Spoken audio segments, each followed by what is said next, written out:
আসসালামু আলাইকুম প্রিয় শিক্ষার্থীরা, আশা করি তোমরা সবাই ভালো আছো।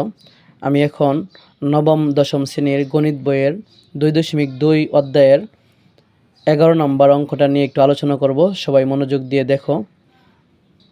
এখানে লেখা আছে দাগের মধ্যে সি সমান 25, ডি সমান 4, 6, 7, X belong C, Y belong D হয়, তবে সি ও ডি এর উপাদানগুলোর মধ্যে x + 1 স্মলার দেন ওয়াই সম্পর্কটি বিবেচনায় থাকে, তবে অন্যটি নির্ণয় করো। তো আমরা প্রথমেই লিখব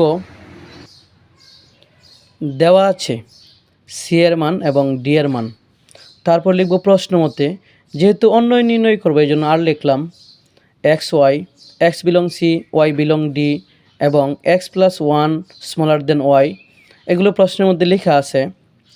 তো যদি অন্যয় নির্ণয় করি তাহলে কার্তেশীয় গুণজ করতে হয়। আমরা সি এবং ডিকে কার্তেশীয় গুণজ করব। এখানে লিখলাম সি ক্রস ডি, এটা হচ্ছে সি এর মান, ক্রস এটা হচ্ছে ডি এর মান। তো কার্তেশীয় গুণজ করতে হয় এভাবে, 2 একবার 4 এর সাথে, 2 একবার 6 এর সাথে, 2 একবার 7 এর সাথে, 2 4 2 6 2 7। ঠিক সেমভাবে 5 একবার 4 এর সাথে, 5 একবার 6 এর সাথে, 5 একবার 7 এর সাথে। এটা হচ্ছে কার্তেশীয় গুণজ। তো আর এর মান নির্ণয় করতে হলে আমাকে এই শর্ত ফলো করতে হবে। এখানে লেখা আছে x + 1 স্মলার দেন ওয়াই, অর্থাৎ x এর মানের সাথে যদি আমরা 1 যোগ করি তাহলেও y এর চেয়ে ছোটো থাকবে।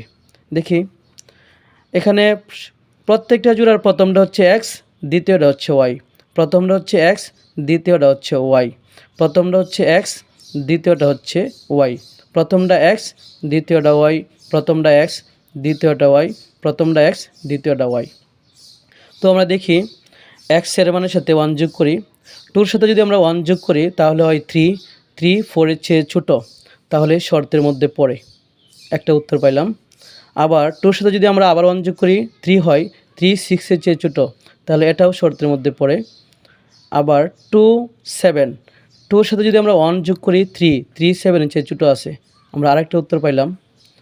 5 আগে থেকেই বড়, 5 এর সাথে যদি আমরা 1 যোগ করি 6 হয়, 6 4 এর চেয়ে বড়, এটা হবে না, এটা শর্তের মধ্যে পড়ে না। তারপর 5 6, আমরা যদি 5 এর সাথে 1 যোগ করি তাহলে হয় 6, 6 আর 6 সমান, এটাও শর্তের মধ্যে পড়ে না, এটাও বাদ।